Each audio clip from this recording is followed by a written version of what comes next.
Students, let us start with our next theorem, that is theorem 6.7.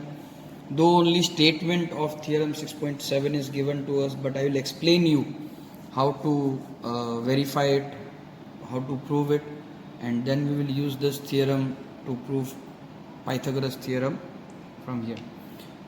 Let me first draw the diagram for you. So students, this is theorem 6.7, its statement, and also the figure I have drawn for you. It states that if a triangle is drawn from the vertex of a right angle triangle to the hypotenuse, then the triangle on both sides of the perpendicular are similar to the whole triangle and to each other. That means, say a right angle triangle ABC is there, whose 90 degree or right angle is at B. So from B, another perpendicular is drawn to hypotenuse, and say that is BD. Then triangle ABD and triangle CBD are similar to each other and also to the whole triangle ABC. Now I will write it mathematically. So I can write triangle ABC is similar to triangle ADB. Triangle ABC is similar to triangle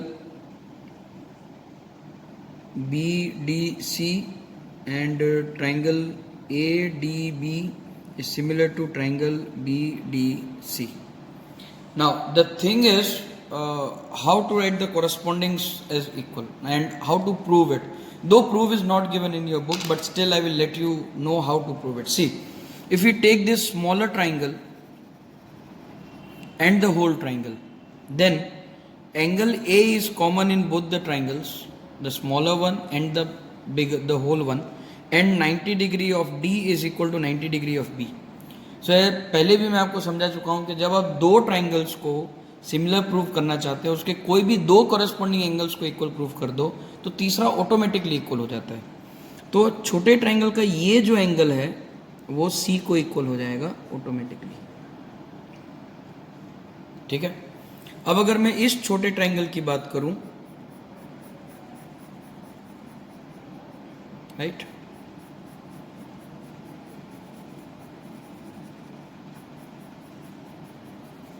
इस छोटे triangle की बात करूं और ये छोटा triangle बड़े triangle के साथ अगर मैं सिमिलर प्रूफ करना चाहूं तो एंगल C कॉमन हो जाएगा दोनों ट्राइंगल में, और D90 B90. इसलिए देखिए इस ट्राइंगल में, पहले ट्राइंगल में मैंने A के साथ सामने A लिया है, B जो बड़े ट्राइंगल का 90 डिग्री है और छोटे ट्राइंगल का D90 डिग्री, उन दोनों को सामने लिया है, और जो बचा C और इस छोटे ट्राइंगल का एंगल B. तो उसी तरह से ABC यानी कि बड़े ट्राइंगल का C एंगल C के साथ 90 डिग्री में B है, पर इस छोटे ट्राइंगल में D90 डिग्री पर है, और A बचा B के साथ. तो ये जो A है वो इस एंगल को इक्वल होगा, एंगल B को. सो ये A के सामने ये B, ये देखिए ये A के सामने ये B, D के सामने D, D के सामने D आ गया, और ये C के सामने ये B आ गया. सो ऑटोमेटिकली वो अरेंज हो जाता है. अब इस थियरम का प्रूफ करना है 6.8 के लिए, ठीक है, जो पाइथागोरस थियरम है, तो वो प्रूफ करते हैं. 2020 के लिए ये सिलेबस में नहीं था, 2021 के लिए, पर फिर भी अगर आप करना चाहें तो it is your choice. So theorem 6.8, ज़्यादा कुछ इसमें बताने की ज़रूरत नहीं है, आपको पता ही है थियरम 6.8 क्या कहता है. थियरम 6.8 पाइथागोरस थियरम है, ठीक है. अगर मैं इसका स्टेटमेंट बोलूँ तो स्टेटमेंट ये होगा कि the sum of square of two sides of right angle triangle is equal to the square of the hypotenuse, ऐसा आप बोल सकते हो. तो सबसे पहले हम एक इक्विलेटरल ट्राइंगल बना लेते हैं, सॉरी राइट एंगल ट्राइंगल बना लेते हैं, या इसी राइट एंगल ट्राइंगल को हम फिर से बनाते हैं जो हमने ऊपर बनाया हुआ है. आपकी बुक में जो स्ट्रक्चर है उस तरह से अगर आप चाहें तो मैं वैसा ही बना देता हूँ ताकि आप लोगों को ज़्यादा तकलीफ ना हो.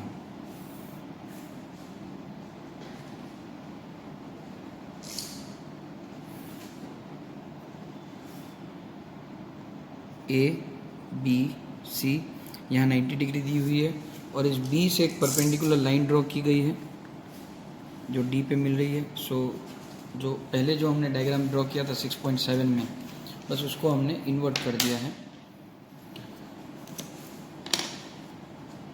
सो स्टेटमेंट लिख देते हैं, in a right angle triangle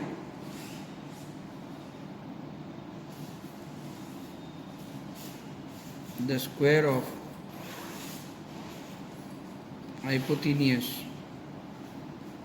is equal to the sum of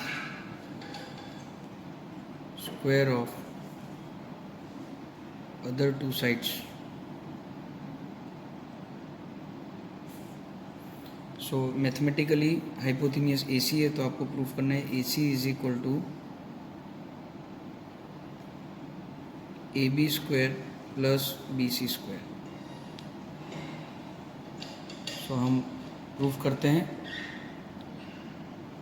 proof में सबसे पहले आप ये जो छोटा ट्रायंगल है, इस छोटे ट्रायंगल के साथ बड़ा ट्रायंगल अगर हम सिमिलर लें तो हमें मिलेगा triangle ABC similar to triangle ADB, क्योंकि A दोनों में कॉमन हो जाएगा ये एंगल, और 90 डिग्री इसकी और ये 90 डिग्री। सो थियरम 6.7 से हम सिमिलर ले सकते हैं। इससे हम लिख सकते हैं इस ट्रायंगल का AB, तो इस ट्रायंगल का AD आएगा, इज इक्वल टू इस ट्रायंगल का AC, तो इस ट्रायंगल का AB आएगा। तो इससे मैं लिख सकता हूँ AB square is equal to AC dot AD या मल्टीप्लाई। इसी तरह से मैं अब ये इस तरफ वाला छोटा ट्रायंगल ले लेता हूँ बड़े ट्रायंगल के साथ सिमिलर, इसे इक्वेशन 1 दे देते हैं। Also triangle CDB is similar to triangle CBA। तो अगर मैं यहाँ पे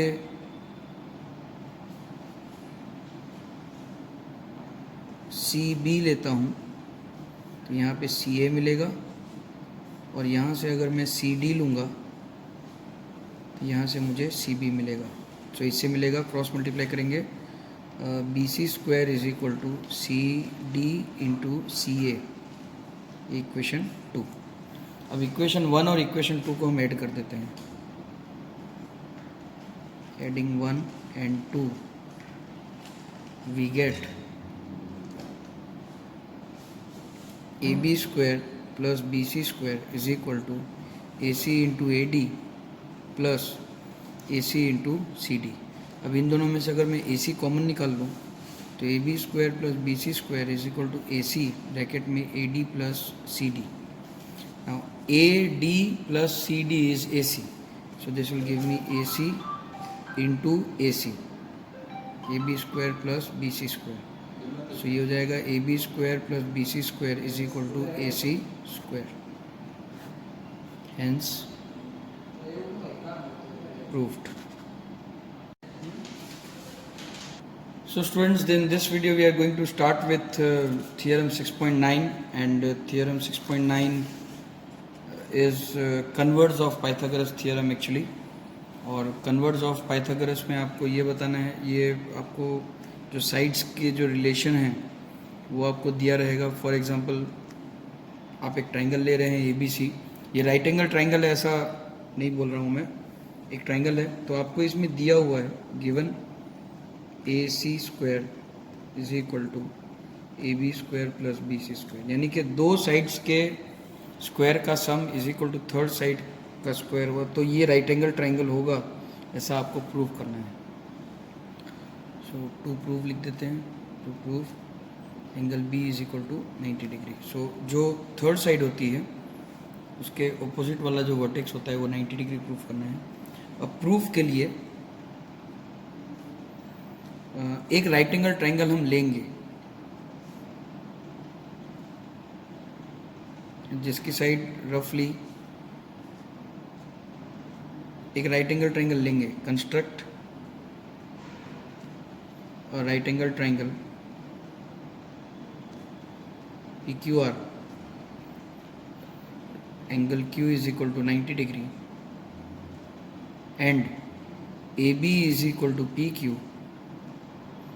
BC is equal to QR। So ये इसको इक्वल और ये इसको इक्वल। तो अब देखिए कि so from triangle PQR we can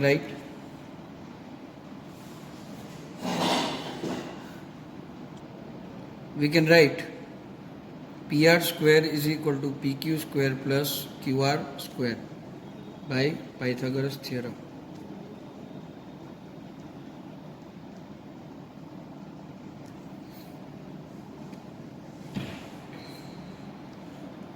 Now we are also given that